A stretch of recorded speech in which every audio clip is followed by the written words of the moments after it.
यो चाहिँ कास्कीकोटमा रहेको गुप्तकालिकाको मन्दिर।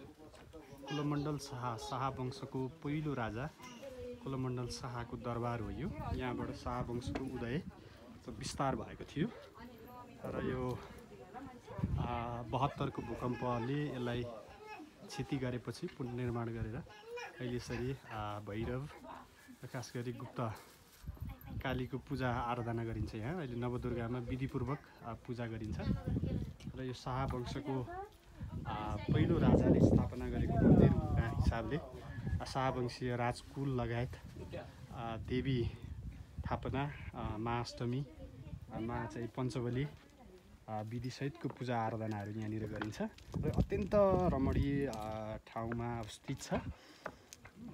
झन्डै पोखराबाट हामी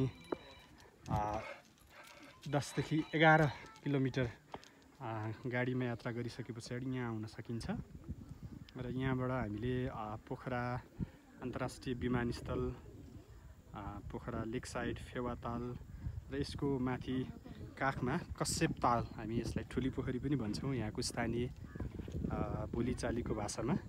यो दृश्यहरू अत्यन्त रमणीय देखिएको छ। आज दसैँको मौसम भएको कारणले पनि मौसम अत्यन्त खुला छ, खुलेको छ र यहाँबाट हामीले पोखराको फेवातालको वाटरसेड एरिया देख्न सक्छौँ। पारी पुम्री कोट महादेवको मन्दिर पनि हामीले यहाँबाट देखिरहेका छौँ।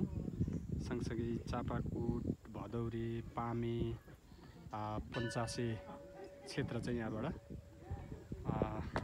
देख्न सकिन्छ र खास गरी यो यहाँबाट पूर्वतिर देख्दाखेरि चाहिँ फेवाताल र कश्यप ताल चाहिँ एउटा कश्यप तालकै ठुलो स्वरूपमा जस्तो फेवाताल देखिरहेको छ। त्यो दृश्य चाहिँ अत्यन्त